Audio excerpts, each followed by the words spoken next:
안 믿는 사람이나 또한 타 종교인들이 싫어하는 성경 구절이 두 가지가 있습니다. 우리 이 성경 말씀 가운데서 산상설교 같은 경우에는요, 안 믿는 사람이든지 아니면 타 종교의 사람들이 굉장히 좋아합니다. 이렇게 훌륭하고 이렇게 좋은 말씀이 어디 있을까라고 할 정도로 극찬하고 좋아합니다만은 이 성경 말씀 속에 두 군데는 싫어합니다. 그 첫 번째가 요한복음 14장 6절입니다. 예수께서 이르시되 내가 곧 길이요 진리요 생명이니 나로 말미암지 않고는 아버지께로 올 자가 없느니라. 여기에 길과 진리와 생명이라는 말 앞에 우리말 성경에는 아무것도 수식어가 없습니다만은 헬라어 성경에는 영어식으로 말한다면 정관사 더가 있습니다. 이 정관사 더의 의미는 유일한 하나밖에 없는 그런 말입니다. 즉 구원의 길은 하나밖에 없다. 그리고 또 진리는 하나밖에 없다. 생명도 예수 그리스도 외에는 없다. 이렇게 예수 그리스도 외에는 없다고 주장하니 믿지 않는 사람이나 타종교인들이 좋아할 리가 없습니다. 두 번째 성경 구절은 오늘 본문인 사도행전 4장 12절 말씀입니다. 여러분 사도행전 4장 12절 말씀 함께 읽겠습니다. 시작. 다른 이로서는 구원을 받을 수 없나니 천하 사람 중에 구원 받을 만한 다른 이름을 우리에게 주신 일이 없음이라 하였더라. 구원 얻는 데 있어서 예수님의 이름, 예수님 외에 주신 적이 없으시다고, 오직 유일하신 구원자라고 하는 말씀입니다. 지난 주일날 제가 이 같은 본문의 말씀으로 두 종류의 사람들이라는 제목으로 말씀을 드렸습니다. 여기 두 종류란 종교 지도자들과 교회 지도자들입니다. 이 교회 지도자들 지금 두 사람이죠. 베드로와 요한이 산헤드린 공회에 사람들 앞에서 재판을 받고 있습니다. 예수님을 잡아 죽였던 이들이 지금 베드로와 요한도 잡아서 재판하여 소위 졸속 재판에서 잡아 죽이려고 하고 있는 무서운 자리입니다. 이 두 종류의 사람들의 차이가 어떤 것이었는지를 살펴봤는데요. 그 첫 번째는 관심의 차이였습니다. 두 번째는 스승의 차이였습니다. 그리고 이제 마지막 세 번째 말씀에 오늘 이제 본문의 말씀, 제가 전하려고 하는 말씀인데 세 번째 차이는 구원의 길에 대한 차이입니다. 그렇다면 이 종교 지도자들과 교회 지도자들의 구원의 길에 대한 차이는 어떤 것일까요? 먼저 첫 번째, 종교 지도자들의 구원의 길은 율법 준수였습니다. 이들은 우리 인간이 구원받으려면 하나님께서 말씀하신 율법, 하나님께서 말씀하신 계명, 이 율법을 준수하는 데 있다고 믿고 있었고 가르쳤습니다. 율법이 무엇입니까? 성경에 보면 율법이 참 많이 나옵니다. 난지 8일 만에 할례를 받고 안식일이면 성전에 가서 예배드리고, 그리고 옷을 입는데도 이렇게 옷을 입어야 하고, 그리고 행동하는데 또 이렇게 행동해야 하고 하는 갖가지의 율법의 말씀을 잘 지켜야, 그래야 구원받는다, 거기에 구원의 길이 있다라고 믿고 가르쳤습니다. 근데 여러분, 이들의 문제가 무엇인지 아십니까? 그것은 하나만 알고 둘은 몰랐다는 데 있습니다. 율법을 주신 하나님의 이유가 무엇인지, 왜 우리에게 율법의 말씀을 주셨는지 하나님의 그 의도와 이유를 알지 못했다는 점입니다. 왜 하나님께서 율법을 주셨을까요? 그 첫째 이유는 죄를 죄로 알도록 하기 위해서 주셨습니다. 율법이, 계명이 있기 전에는 그것이 죄인 줄, 그것이 잘못인 줄 인간은 모릅니다. 예를 들면 십계명의 제4계명이 무엇입니까? 안식일을 거룩히 지키라는 것입니다. 이 계명을, 이 말씀이 오자 안식일을 지키지 않는 것이 죄인 줄 알았습니다. 이 말씀이 있기 전에는 안식일을 범해도 그것이 죄인 줄 몰랐다는 말입니다. 그러다가 이 계명의 말씀이 오자 안식일 날 일을 한다든지 아니면 하나님께 예배하지 않는 것이 죄임을 알게 된 것입니다. 그래서 로마서 3장 20절 말씀에 그 율법은 죄를 깨달음이니라. 율법을 주신 이유는, 하나님께서 우리에게 율법을 주신 이유는 죄를 죄로 알고 깨닫게 하기 위해서 주셨다 하는 말입니다. 두 번째 율법을 주신 이유가 있습니다. 그것은 율법을 다 지킬 수 없는 존재라고 하는 것, 우리가 율법을 다 지킬 수 없다는 것을 깨닫도록 하기 위해서 주셨습니다. 좀 이상한 이유이죠? 여러분, 구약 성경에 율법의 수가 몇 개나 될까요? 613개입니다. 하지 말라는 말씀이 365개요. 그리고 구체적으로 하라고 하는 말씀이 248개입니다. 전부에서 613개입니다. 그렇다면 과연 우리 인간이 이 613개의 계명, 율법을 다 지킬 수 있을까요? 완전히 지킬 수 있을까요? 하나님께서 말씀하신 수준에까지 다 지키면서 살아갈 수 있을까요? 그렇지 못합니다. 우리 인간은 그 율법을 완전히 지킬 수도 없고 또 다 지킬 수도 없는 존재입니다. 언젠가 제가 한번 말씀을 드렸습니다마는, 미국 사람으로서 유택에 A.G. 제이콥스라는 사람이 있습니다. 이 A.J. 제이콥스라는 이 사람은 유대인 출신으로서 이제 미국 사람인데요. 에스콰이어 잡지사의 기자입니다. 어느 날 그렇다고 이 사람이 유대인인데, 그렇다고 뭐 안식일마다 회당에 가가지고 예배하고 말씀을 따라 사는 그런 사람도 아닙니다. 그냥 덜렁덜렁 그냥 살아가는, 거의 뭐 안 믿는 사람처럼 행동하며 사는 사람입니다. 이 사람이 어느 날 이런 생각을 합니다. 내가 성경대로 좀 한 1년 정도 살아봐야 되겠다.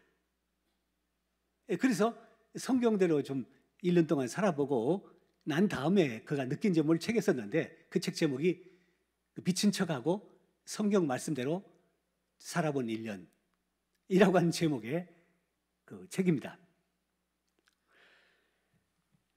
이 사람이 그 성경이 이제 앞에 나오는 화면에 있는 저 책 그 표지가 저렇습니다. 근데 이 사람이 구약 성경을 찾아보니까 한 명령이, 하나님께서 주신 명령이 약 한 700여 가지가 되더라는 것입니다. 그래서 이제 이 700여 가지의 말씀을 1년 동안 그대로 지키겠다고 작정하고 살았습니다. 자, 이제 수염을 기르고요. 그리고 이제 목차의 옷을 입고, 그리고 이제 잘 밑에는 안 보입니다만은 이제 샌들을 신고, 그리고 또 한 손에는 십계명 그 돌판 그거 들고 있고, 또 한쪽은 이제 뉴욕에 살고 있기 때문에 스타벅스 커피 한 잔 들고 있고, 그리고 양 한 마리 데리고 다니면서 이제 사는 사람입니다. 이 책에 보면 이런 이제 글들이 나옵니다. 자, 이제 1년 동안 그대로 말씀대로 율법대로 하는 주신 계명대로 살고자 이제 작정하고 첫날입니다. 딱 출근을 하려고 하는데 자기 입은 옷이 이제 문제가 됐습니다. 왜냐하면 자기가 입은 옷이 이제 혼방입니다. 그때 레위기 19장 19절의 말씀을 보면 두 재료로 직조한 옷을 입지 말며 그랬습니다. 그러니까 모직에다가 혼방, 폴리에스테로 섞으면 안 된다는 것입니다. 그러니까 면 100%의 옷을 입든지, 모 100%의 옷을 입든지, 폴리에스테로 100%의 옷을 입든지, 그렇게 한 가지로만 직조한 것을 입어야지 두 재료로 직조한 것 입으면 안 된다. 그래서 이제 집에 들어가가지고 다시 이제 100% 것을 이제 옷을 찾아서 또 입습니다. 어찌 그것만이겠습니까? 율법 700여 가지의 내용 하나하나 저촉하지 않도록 하기 위해서 애를 쓰는데요. 어느 날입니다. 아내가 월경 중이었습니다. 그러면 이제 월경한 여인은 한 일주일 동안 부정한 여인이 됩니다. 그래서 아내가 앉았던 그 자리에, 의자에 앉을 수가 없습니다. 아내가 만졌던 그거 만지면 안 됩니다. 왜냐하면 자기도 부정한 사람이 되기 때문입니다. 오후에요, 아내가 어딜 나가겠다고 합니다. 자동차 키를 이제 아내에게 줘야 합니다. 아내에게 어떻게 줍니까? 이렇게 주면 될 거 아니에요, 이렇게. 그러나 그렇게 주면 부정한 사람이 되기 때문에 아내의 그 손바닥에다가 한 30대쯤 떼가지고 남편이 딱 떨어뜨립니다. 이렇게 살아야 합니다. 그리고 이 제이콥스가 살면서 말씀대로 율법대로 살면서 제일 어려운 것이 11조 헌금 드리는 것이었다고 했습니다. 아까워서 드릴 수가 없다는 것입니다. 그러면서 11조 헌금을 드리는 신실한 사람들 참 존경스럽다고 표현하는데요. 그래서 그가 안 할 수는 없고 말씀대로 살아보자고 해놓고 안 할 수는 없고 그래서 11조는 못 드리고 50분의 1조를 처음에는 드리다가 나중에 이제 11조를 드렸다고 그래요. 어쨌든 이 사람이 이제 이렇게 1년 동안 살아본 결과에 결론을 이렇게 쭉 정리하면서 그러면서 1년 동안 살면서 힘들고 어려웠지만 참 기쁨과 감사가 넘쳤다고. 그리고 무엇보다도 참 건강했다고. 그리고 이제 죽었다 깨어나도 할 수 없는 것이 말씀대로 사는 것이었다고 말합니다. 아무리 했어도 아무리 노력해도 계명대로 말씀대로 살 수 없는 연약한 존재인 것을 깨닫게 되었다고 이야기를 하고 있습니다. 그런데 종교 지도자들은 율법 준수에 대한 입장에서 율법을 다 지킬 수 있고 또 지키는 것이 구원의 길이라고 말합니다. 마태복음 19장 말씀에 보면 어느 날 부자 관원, 부자 청년이 예수님께 찾아옵니다. 그리고 예수님께 질문합니다. 선한 선생님이여, 내가 무슨 선한 일을 해야 영생을 얻을 수 있습니까? 라고 묻습니다. 주님께서 말씀하십니다. 계명을 지키라. 이 사람 다시 질문합니다. 무슨 계명을 지켜야 합니까? 주님께서 다시 말씀하십니다. 살인하지 말라, 간음하지 말라, 도적질하지 말라, 내 이웃에 대해서 거짓 증거하지 말라. 10계명의 말씀들을 말씀해 주셨습니다. 그러자 이 부자 청년, 이 관원이 주님께 뭐라고 대답한지 아십니까? 선생님, 그런 것들은 제가 어릴 때부터 다 지켰습니다 라고 말합니다. 여러분, 이 대답에 대해서 어떻게 생각하십니까? 과연 그 많은 율법의 말씀들을 다 지킬 수 있었을까요? 완벽하게 완전히 지킬 수 있었을까요? 우리 인간은 죽었다 깨어나도 율법을 다 지킬 수가 없습니다. 그렇다면 하나님 앞에 이렇게 말씀드려야 합니다. 하나님, 저는 죄인입니다. 제가 알고도 짓고 모르게도 짓고 제가 죄 짓지 않으려고 애쓰는데도 불구하고 죄 지을 수밖에 없는 연약한 존재입니다. 하지만 죄 지었기에 그 죄에 대한 심판을 받아 마땅한 사람이지만 제가 지금도 이렇게 살아있는 이유는 하나님의 자비와 긍휼과 불쌍히 여기심과 은혜 때문에 제가 살고 있습니다 라는 고백을 해야 합니다.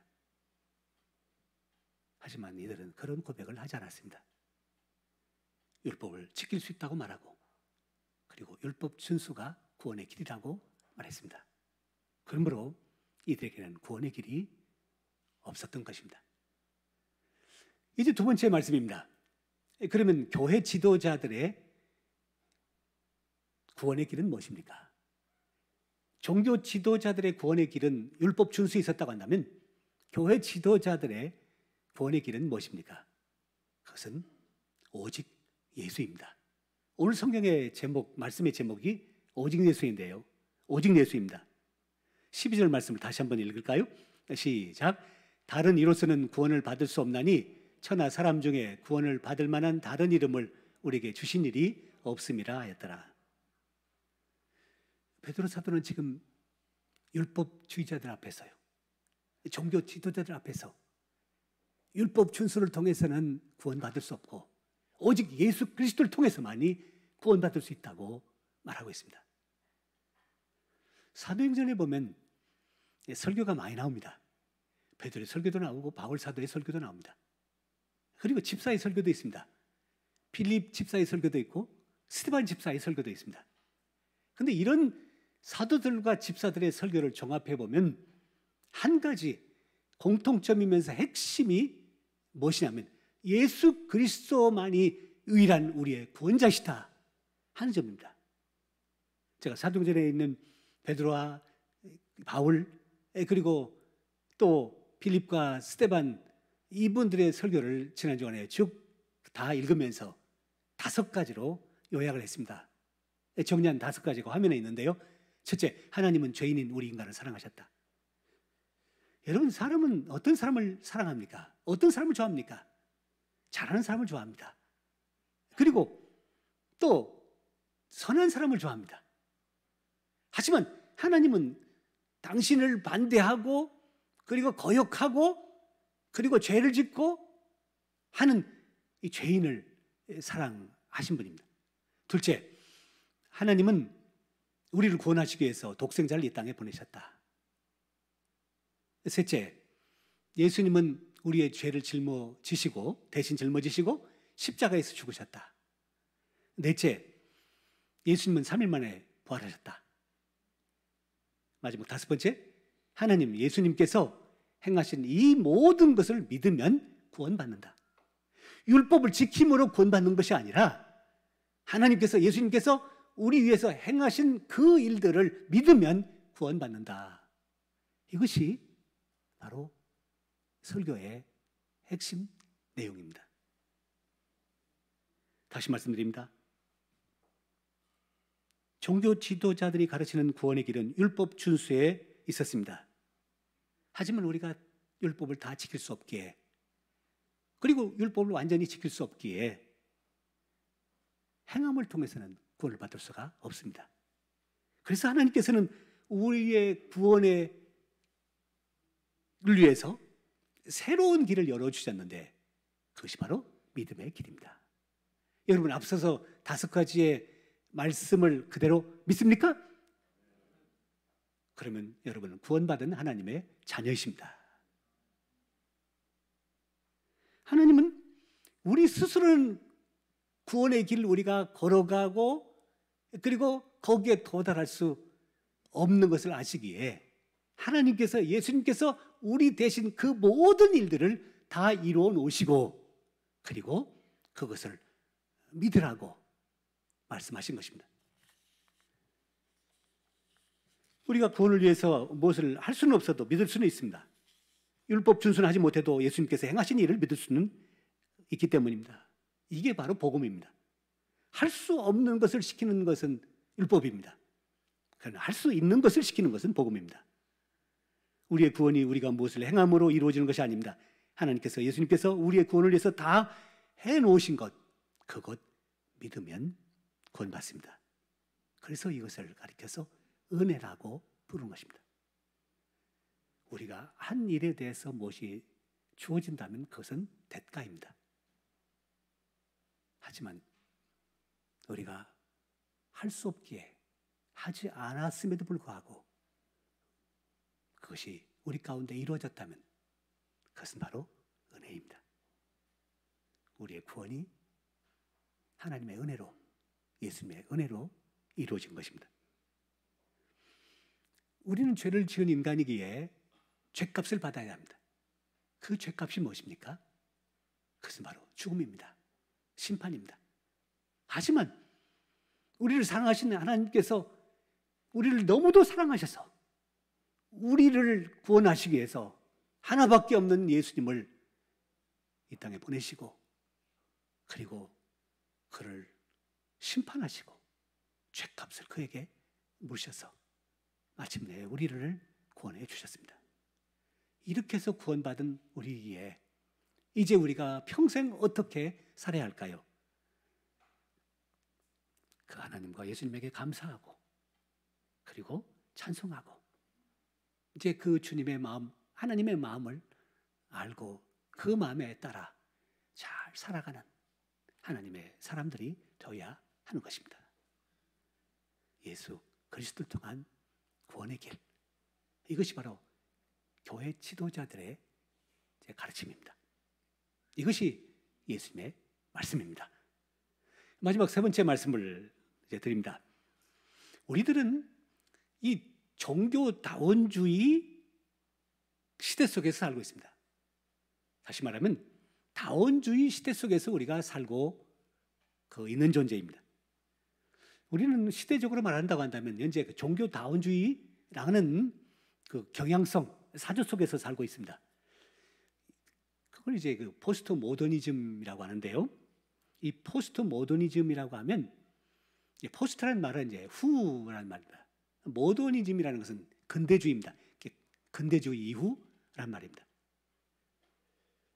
1960년대까지는 이제 근대주의였습니다. 그러다가 1960년대부터 시작해가지고 포스트 모더니즘, 소위 후기 산업사회라고 얘기합니다만 이런 사회를 우리가 이제 맞이하게 됐는데, 이 1960년대부터 이런 사조가 일어난 이유는 그 전까지는 인간의 이성을 대단히 중요하게 생각했습니다.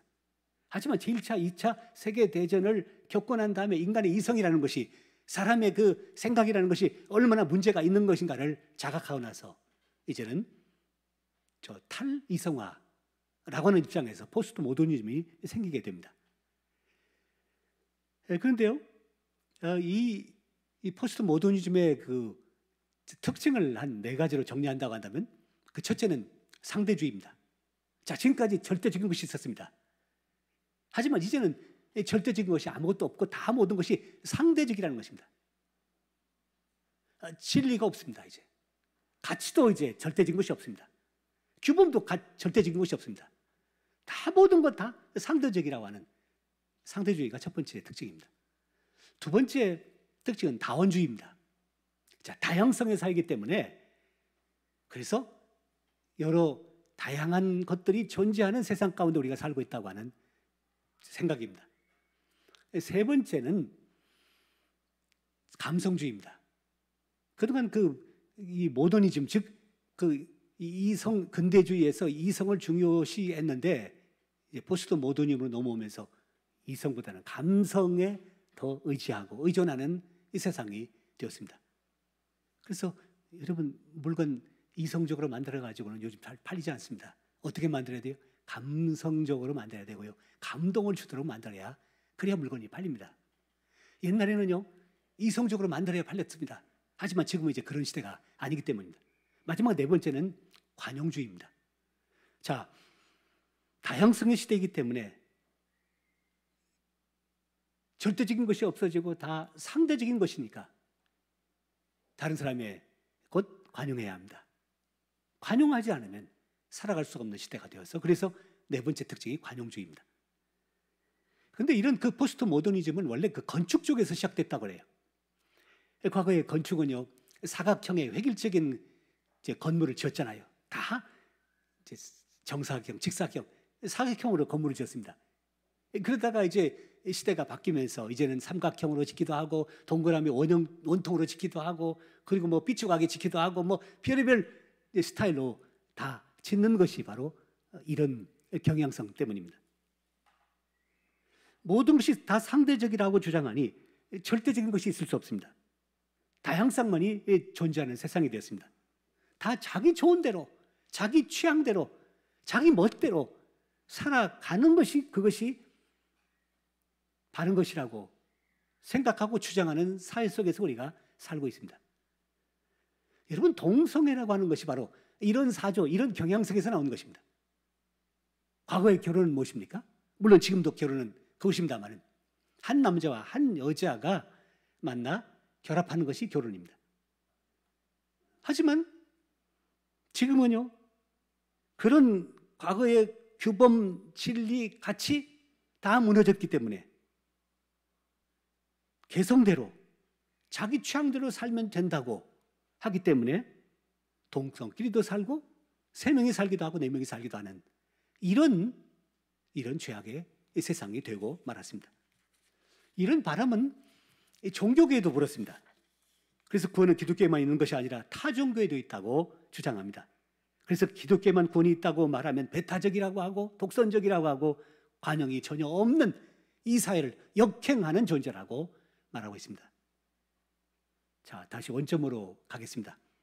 우ям 가는 길이 다양한 것과 같이 구원받는 길도 다양한 것입니까? 우ям 가는 길이 여러 갈래가 있는 것과 같이 천국 가는 길도, 구원받는 것도 다양한 길이 있는 것입니까? 그렇지 않습니다.